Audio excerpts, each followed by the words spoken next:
Nos toca conocer qué procedimientos de selección se encuentran previstos en esta ley 32069.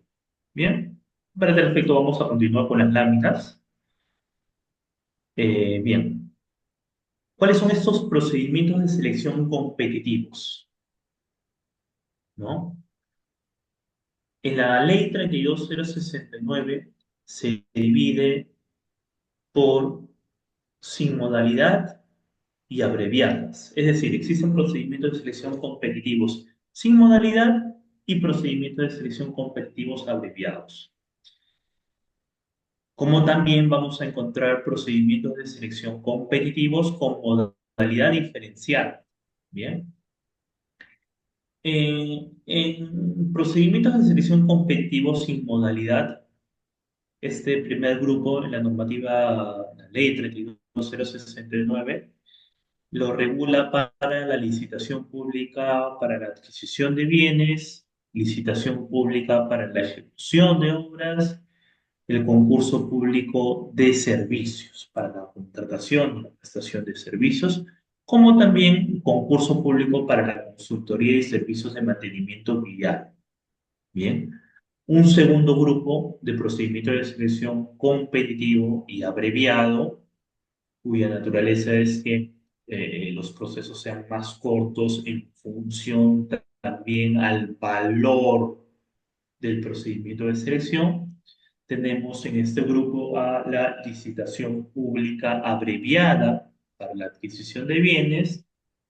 Tenemos la licitación pública abreviada para la ejecución de obras.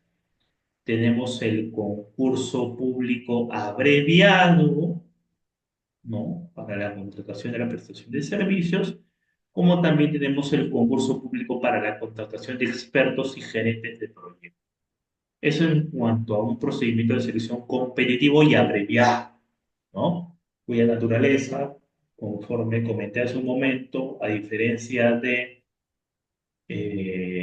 los procedimientos de selección competitivos sin modalidad, es que estos son cortos, plazos mucho más cortos, en función al cuánto, en función al valor de este procedimiento de selección, ¿no? Ahora, tenemos también procedimientos de selección competitivos con modalidades diferenciadas. ¿Y quiénes se encuentran o qué procedimientos de selección se encuentran dentro de este grupo? En modalidades diferenciadas.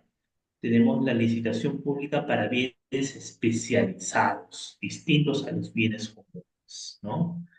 Tenemos la licitación pública para obras con precalificación, licitación pública con diálogo competitivo, tenemos el concurso público con precalificación, tenemos el concurso público de proyectos arquitectónicos, la novedad de la normativa de contratación pública, como también para la comparación de precios, inclusive para la subasta inversa electrónica, cuya modalidad de contratación, por ejemplo, se encuentra vigente, ¿no? En nuestra ley, en la ley actual, ¿no?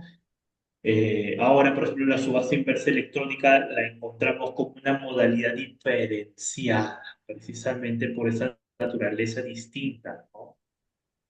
En donde hay lances para obtener la mejor oferta económica, ¿no? A diferencia, por ejemplo, de una licitación pública para las bienes sin modalidad o abreviado, en donde el monto es en función a lo ofertado por un postor, ¿no? A su monto económico, su oferta económica que presenta como parte de su oferta y que es en materia de evaluación por parte de, eh, el comité encargado, evaluar como un factor de evaluación precisamente. Bien, continuemos. ¿Cuáles son las etapas de estos procedimientos de selección? Que tienen también ciertas similitudes con la norma actual, ¿no? Pero claro, estas etapas van a depender del procedimiento de selección. Al igual como sucede, por ejemplo, actualmente con una licitación pública, con una adjudicación simplificada, ¿no? Y la posibilidad o no de elevar cuestionamientos al pliego, ¿no? En la ley 32069 precisamente también vamos a poder revisar, cuando hagamos una lectura de la norma, etapas que van a depender del procedimiento de selección en el que nos encontremos, ¿no? Pero en principio he visto por conveniente colocarlas de manera general aquí en esta lámina para identificar cuáles son estas y en qué consisten, ¿no? Por ejemplo, tenemos la convocatoria, tenemos el registro de participantes, tenemos cuestionamientos a las bases, una etapa de precalificación, una etapa de evaluación de ofertas técnicas y económicas, una etapa de adjudicación para la innovación y otra etapa para el otorgamiento de la buena práctica. Nuevamente repito, no es que todas estas etapas se van a presentar en todos los procedimientos de selección. No, ello no es así.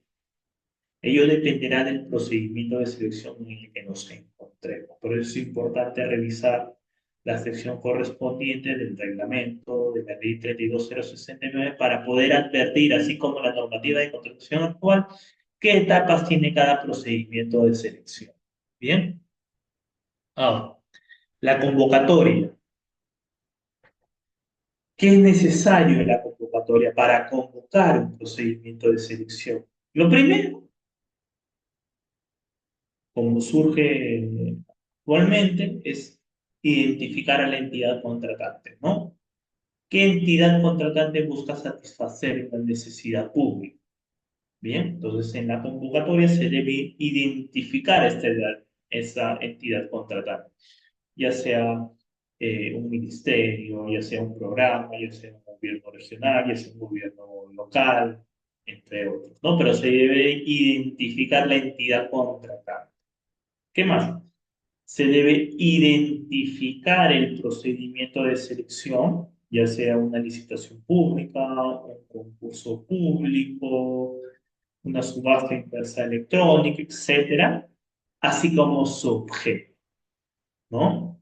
Es decir, se convoca la licitación pública número 02-2025, diagonal, eh, eh, MDP, Municipalidad Distrital de Pueblo Libre, para la adquisición de 100 computadoras, ¿no? Para la adquisición de bienes.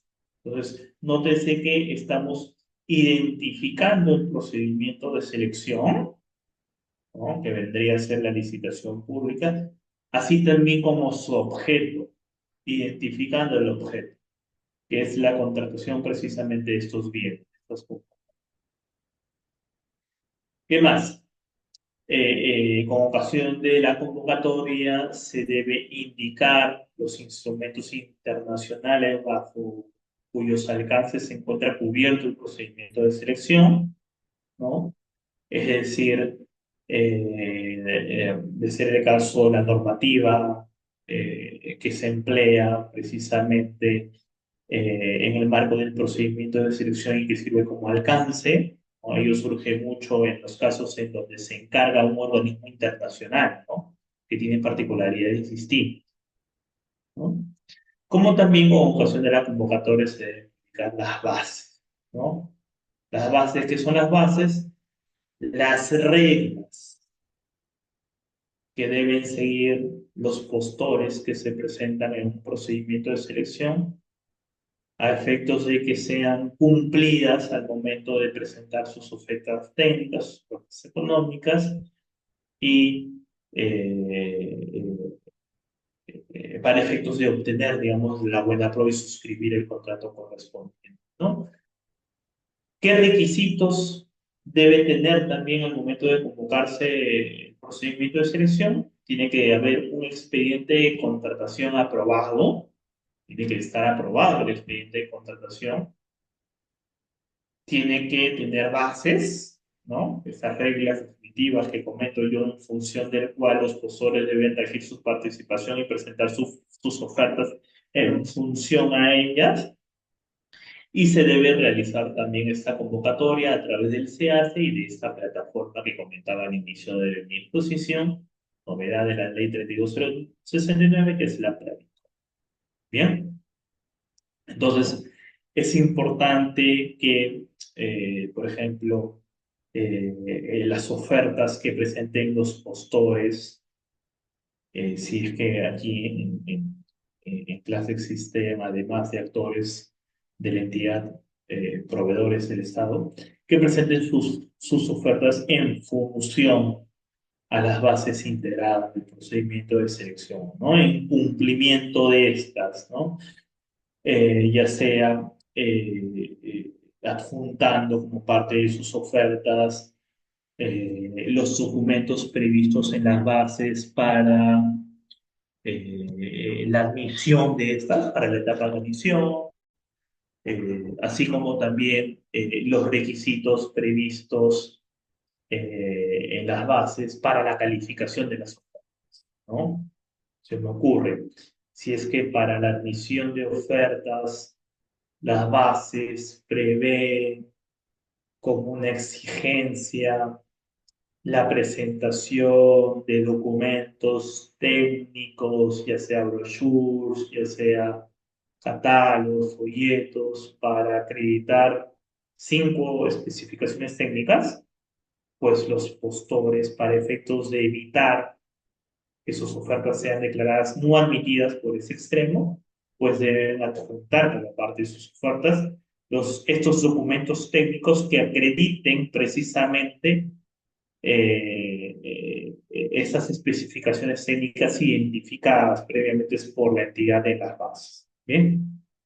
Surge lo mismo, por ejemplo, para los requisitos de calificación, ¿no? Una vez superada la etapa de admisión de ofertas, y para la calificación de ofertas, lo que va a hacer la entidad es verificar el cumplimiento de los requisitos de calificación. Es decir, si es que las bases exigían acreditar como experiencia del postor en la especialidad un monto facturado a 1 millón de soles, pues deben revisar que las ofertas presentadas por los postores precisamente haya adjuntado documentación, tales como contrato, constancia, liquidación de obras, etcétera, que acrediten precisamente este monto facturado, ¿no? De no ser así, si es que los postores no cumplen con adjuntar como parte de sus ofertas estos documentos que acreditan de manera fehaciente el requisito de calificación, en este caso, como ejemplo, la experiencia del postor en la especialidad, puede ocurrir que su oferta sea descalificada. Bien, y perder una oportunidad de contratar con el Estado, ¿no? En tanto se ha evidenciado un incumplimiento de las bases integradas, que son, repito, las reglas definitivas. Continuamos. El registro de participantes. Bien, el registro de participantes es una etapa en la cual los postores pueden registrarse como tal, ¿no? Para tentar la buena pro, suscribir el contrato, ¿no? A través de la presentación de sus ofertas, que es una etapa posterior. Bien, entonces en este registro de participantes es una primera intención por parte de los proveedores para participar durante todo el procedimiento de selección. Entonces esto empieza, digamos, con el registro como tal de participantes, ¿no? Y para registrarse como participante, el procedimiento de selección que se convoca es una obligación que los proveedores cuenten con RNP vigente conforme al objeto de contratación, que es lo que comentábamos hace un momento, ¿no? Por ejemplo, se me ocurre, se convoca una licitación pública para la adquisición de bienes. Un proveedor puede registrarse como participante en ese procedimiento de selección.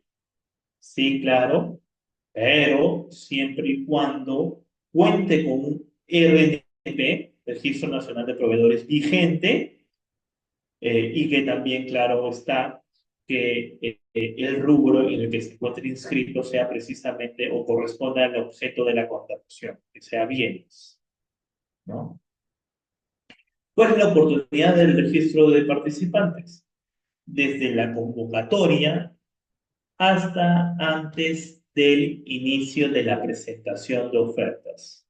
Con una salvedad, recoge la ley 32069, que es salvo los procedimientos de selección que cuenten con precalificación, en cuyo caso el registro concluye antes de esta etapa, ¿no? Entonces no van a esperar hasta la presentación de ofertas, sino hasta la precalificación se puede únicamente registrar como participantes, ¿no? Y para el registro de participantes hay tres grupos que trae consigo la ley 32069, que es una lista abierta en primera instancia, en donde cualquier proveedor puede registrarse como participante.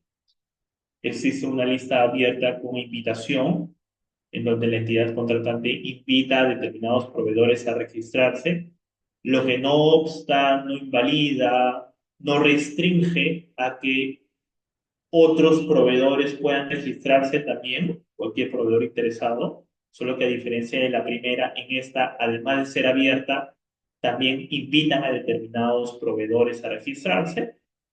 Y un tercer grupo tenemos la lista cerrada, ¿no? En donde solo pueden registrarse los proveedores que la entidad invita, ¿no? Ello podría ser, por ejemplo, en el caso de contrataciones no competitivas, ¿no? Luego también tenemos los cuestionamientos a las bases, ¿no? Y la duda que surge al respecto en cuanto al cuestionamiento de las bases es, ¿será lo mismo formular una consulta que formular una observación? ¿No? Y aquí muchas veces incurrimos en error.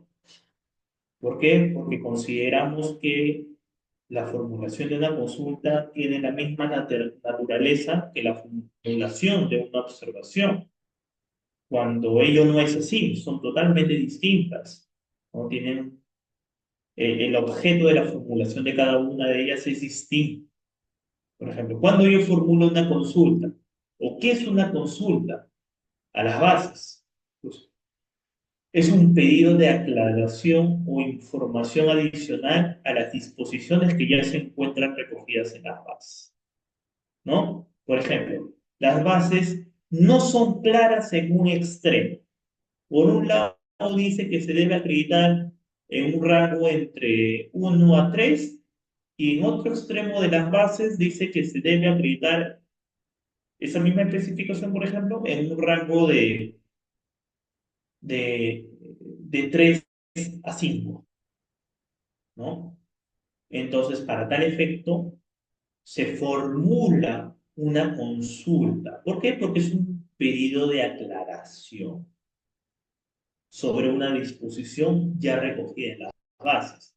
Lo mismo surge, por ejemplo, si es que en las bases se encuentra previsto para acreditar como especificación técnica un rango de 1 a 5, y con ocasión de la lectura de estas bases, determinado postor busca que se amplíe este rango, que ya no sea de 1 a 5, sino de 1 a 8, ¿no? Cumpliendo, claro está, con la necesidad que busca satisfacer la entidad. Entonces, para tal efecto, formula una consulta, que es un pedido de información adicional sobre una disposición ya recogida, ¿no? Notas esa naturaleza de la formulación de una consulta. Por otro lado, cuando nos encontramos entonces ante una formulación de observación, ante supuestos incumplimientos a la normativa de contrataciones públicas u otras normas complementarias o conexas que tuvieran relación con el objeto de contratación. Es decir, si es que en las bases se ha recogido una disposición que contraviene, por ejemplo, una normativa especial, de repente no sé, pues se me ocurre una normativa de edificación, una norma técnica, Bueno, pues para tal efecto se formula una observación haciendo referencia en que tal disposición recogida en las bases supone un incumplimiento de la normativa técnica de edificación, ¿no? No sé si la diferencia entonces con una consulta, ¿no? Mientras que la consulta está enfocada en aclarar un extremo ambiguo, poco claro, o pedir una información adicional sobre disposiciones ya recogidas en las bases, la naturaleza de la observación es hacer énfasis o identificar supuestos incumplimientos de la normativa de contrataciones del Estado o de otras normativas conexas o complementarias al objeto de contratación que se encuentran recogidas como disposiciones en las bases, ¿no? Cuando se formulan estos cuestionamientos a las bases, estas consultas, estas observaciones, la ley 32069 señala que desde la convocatoria hasta la presentación de ofertas, la regla general es no menor de 7 días hábiles, en modalidades abreviadas el plazo es menor, ¿no? Es no menor de 3 días hábiles. Ya habíamos hablado en láminas anteriores cuáles son estas modalidades abreviadas, ¿no? Por ejemplo, la licitación pública abreviada para bienes, concurso público abreviado para servicios, etcétera, ¿no?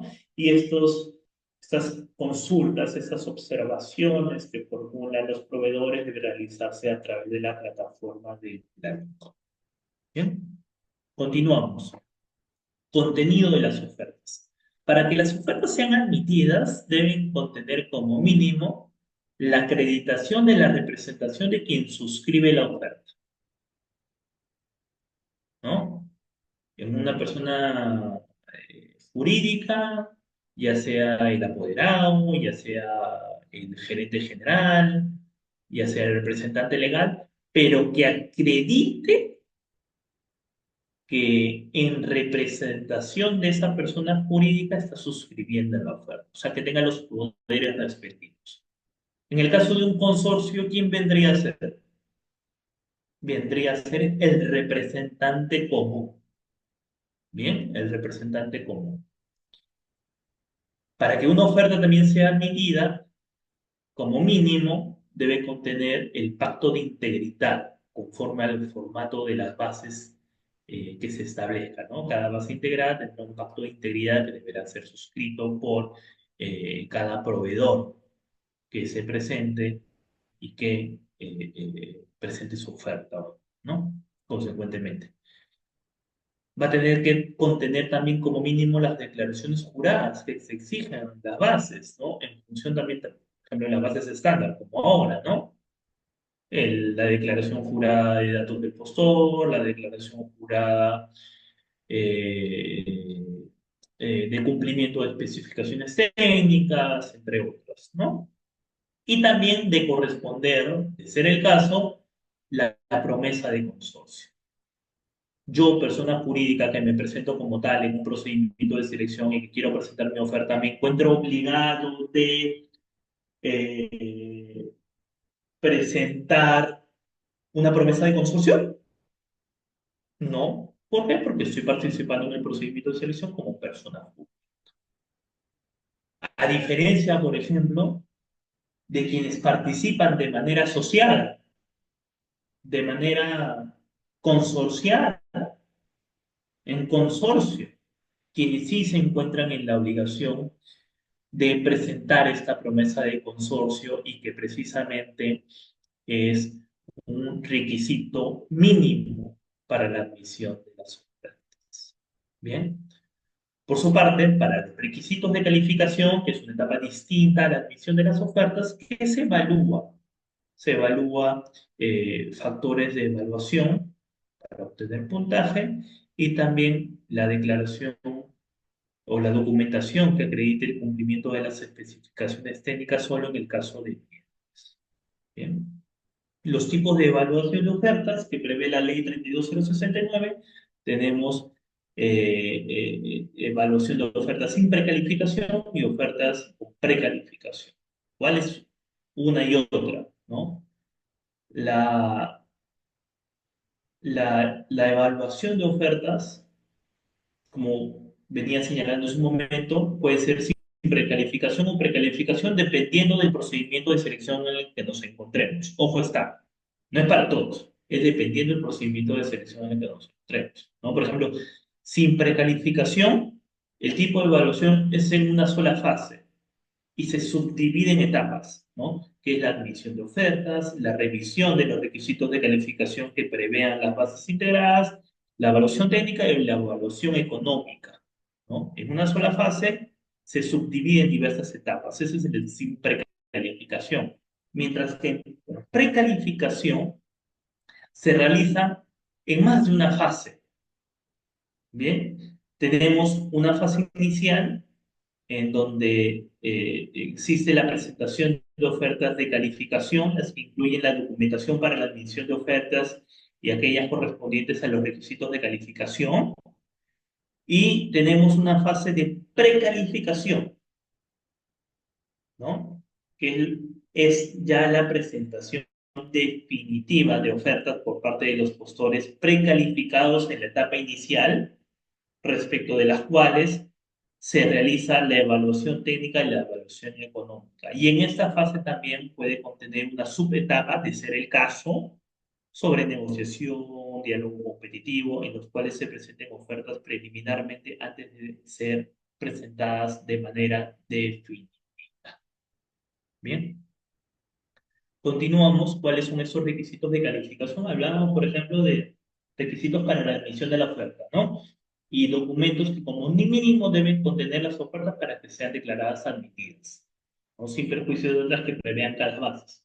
Lo cierto también es que existen requisitos de calificación cuyo incumplimiento acarrea la descalificación de una oferta. Por eso es importante procurar revisar esos requisitos de calificación y acreditarlas conforme a la forma de acreditación que prevean las propias bases, ¿no? Entonces, los requisitos de calificación permiten determinar si los postores cuentan con las aptitudes y con las capacidades para ejecutar el contrato. O sea, va a medir qué aptitud, qué capacidad tiene el proveedor para ejecutar el contrato. La experiencia del postor, eh, la capacidad técnica y profesional, la infraestructura estratégica, etc. Bien, y estos requisitos de calificación, como mencioné hace un momento, son establecidos en la estrategia de contratación, ¿no? ¿Quién realizaba la estrategia de contratación? La dependencia encargada de las contrataciones. Entonces, es en esa etapa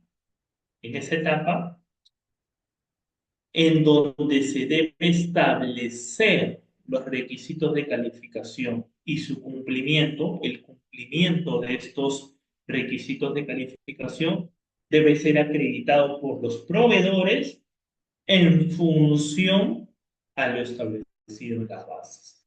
Bien, si se establece como requisito de calificación experiencia del postor en la especialidad, acreditar un monto facturado equivalente a 1.000.000 de soles con la presentación de contratos y su conformidad, contratos, constancias, contratos, liquidación de obras, etcétera.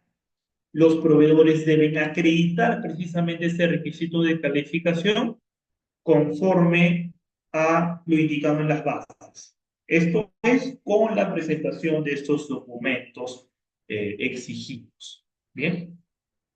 Las bases estándar determinan los tipos de requisitos de calificación a considerar dependiendo de la modalidad también del procedimiento de selección. Es decir, las bases estándar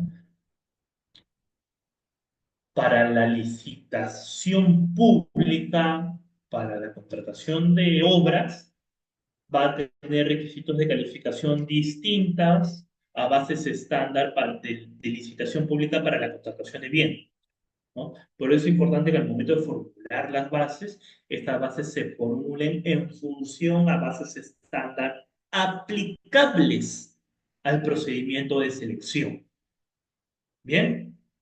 Y dependiendo, claro está, también del procedimiento de selección, se va a establecer como requisito de calificación la capacidad legal que es según la normativa del objeto contractual, ¿no? Que es la presentación de documentos que habilitan a un postor a, de repente, no sé, se me ocurre a comercializar cierto bien, es una capacidad legal. La capacidad técnica y profesional, que es la experiencia y calificaciones del personal clave que se propone, el equipamiento estratégico, la infraestructura estratégica que presenta el proveedor necesario para la ejecución del contrato. Tenemos la experiencia del postor en la especialidad, que era uno de los ejemplos que daba hace un momento, que es la destreza adquirida por el postor en el desempeño de las labores consideradas iguales o similares al objeto de contratación. Y en consultoría de obras y obras se acredita para la suscripción del contrato, ¿no? A diferencia de bienes y servicios que se acredita con la oferta, ¿no? En el caso de obras, la experiencia del postor en la especialidad se acredita como ocasión de la suscripción del contrato, como requisito para la suscripción del contrato, ¿no? ¿Qué otro requisito de calificación existe? Las condiciones de participación en el consorcio, por ejemplo, ¿no? Las bases establecerán un número máximo de consorciados en función a la naturaleza de la prestación. Por ejemplo, si se quiere adquirir un bien, las bases pueden establecer como máximo participación en consorcio, claro está, pero un máximo dos consorciados. ¿Esto quiere decir que podrá participar en un consorcio con tres consorciados? No, porque las bases están estableciendo que, dependiendo de la naturaleza de la contratación, únicamente se ha previsto la participación, claro está, de manera consorciada, pero con un máximo de dos consorciados, ¿no? También establecerá un porcentaje mínimo de participación de cada consorciado que integra el consorcio que acredite mayor experiencia eh, en el cumplimiento de un determinado porcentaje de participación, ¿no? Otro requisito de calificación es la capacidad económica, ¿no? Que solo se aprecia en procedimientos de selección como etapa de precalificación, ¿no? ¿Y se sustenta con qué? Se sustenta con el volumen de venta, estados financieros auditados u otros que se establezcan en las bases estándar correspondientes. Bien. Continuando, en cuanto a la evaluación de ofertas, encontramos la evaluación técnica y la evaluación económica, ¿no? Dos momentos distintos en la etapa de evaluación de ofertas o dos evaluaciones distintas que forman parte, claro, de la evaluación de ofertas. Una es técnica y una es económica. En la evaluación técnica, las ofertas son evaluadas en función a los factores de evaluación y se asignará determinado puntaje según lo previsto en las bases integradas, ¿no? Los factores de evaluación tienen como objeto permitir la selección de la mejor oferta conforme al principio de valor por dinero, value for money, ¿no? Que es una figura recogida de contratos estándar internacionales, ¿no? ¿Qué más? Las bases estándar aprobadas incluyen factores de evaluación obligatorios y facultativos de acuerdo con el objeto del procedimiento de selección y su modalidad, así como la ponderación correspondiente a la evaluación técnica y económica. ¿Qué quiere decir esto? Que los factores de evaluación son optativos dependiendo, dependiendo del procedimiento de selección. ¿Cómo sé si es obligatorio o no es obligatorio? Para tal efecto tengo que recurrir a las bases estándar aplicables al procedimiento de selección, porque si las bases estándar aplicables al procedimiento de selección señalan como obligatorio consignar un factor de evaluación específico, pues se debe dar cumplimiento a ello. No es que se pueda obviar, no es que se pueda prescindir de ello, no. ¿Por qué? Porque las bases estándar ya me está marcando yo como obligatorio. De ser el caso, también las bases estándar establecerán como opcional otros requisitos, ¿no? Otros factores de evaluación. Y claro, esto por la propia naturaleza sí pueden ser optados o no por la entidad, ¿no? Al momento de fijar los factores de evaluación. Y por su parte, la evaluación económica se realiza simultáneamente a la evaluación técnica, ¿no? Que es la oferta económica precisamente como un factor de evaluación, ¿no? Y posterior a la evaluación técnica, esta evaluación se efectúa solo de aquellos que hayan superado previamente la evaluación técnica, ¿no? Y también tenemos como una figura distinta en cuanto a la evaluación económica, es en el periodo de lances. se da, por ejemplo, en las subastas inversas electrónicas, ¿no? En donde, a diferencia de otros procedimientos de selección, en donde, por ejemplo, en una licitación pública, tú presentas tu monto, tu oferta como parte de tu propuesta, como parte de tu oferta, y no la puedes modificar, no la puedes variar. En la subasta inversa electrónica tiene esta figura de los lances, ¿no? Que permite precisamente a los postores mejorar los montos de sus ofertas. ¿Bien? Y finalmente tenemos el otorgamiento de la buena pro. El otorgamiento de la buena pro, que es el acto que declara al postor ganador del procedimiento de selección y que es publicado en el SEAS, en la plataforma del plan, ¿no? Se otorga la buena pro a aquel proveedor que cumplió con todos los requisitos previstos para la admisión de ofertas, para la calificación de ofertas, ¿no? El postor admitido, calificado. Bien, es aquel que quien cumplió todo, a diferencia de los demás, o que, a diferencia de los otros, quedó en el primer lugar en el orden de prelación, en tanto su oferta es más ventajosa, se le otorga la buena prueba, es adjudicado con la buena, ¿no? Para cuyo efecto se presentan los documentos correspondientes dentro del plazo que prevé la norma para la suscripción del contrato. Bien, la dependencia encargada de las contrataciones o el oficial de compra o el comité, según corresponda, es responsable de la publicación en el CAC de la Pladicop de este otorgamiento de la buena pro, ¿no?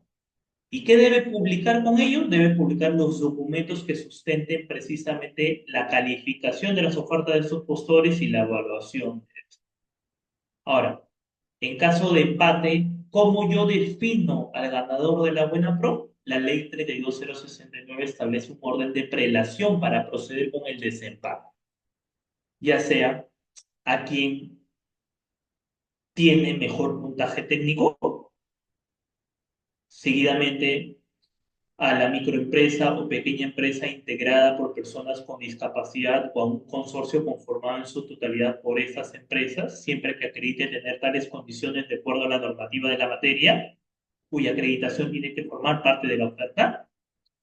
Seguidamente, y en ese mismo orden de prelación, tenemos a las micro o pequeñas empresas o a un consorcio conformado en su totalidad por estas, siempre que estén debidamente acreditadas de acuerdo a la normativa de la materia. Nuevamente, esa acreditación debe formar parte de las ofertas para proceder desde el caso como el desempate, o en su defecto, y en el último orden de prelación, en caso persista el empate, a través de un sorteo que se efectúa a través del CEAS.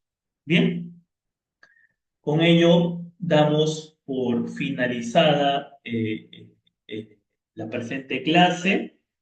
No sé si tienen alguna duda. En las siguientes clases vamos a profundizar seguramente más sobre esos temas.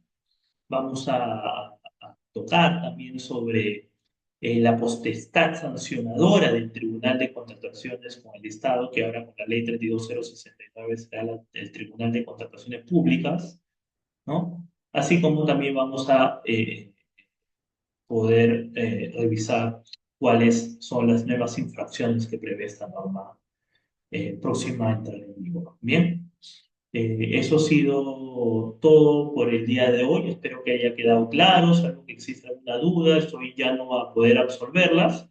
O en su defecto podemos ya dar por finalizada la clase y retomar en la siguiente. ¿Alguna pregunta, por favor, de parte de los participantes?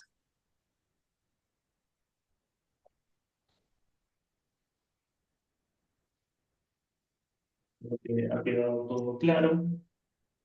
Sí, doctor, todo claro.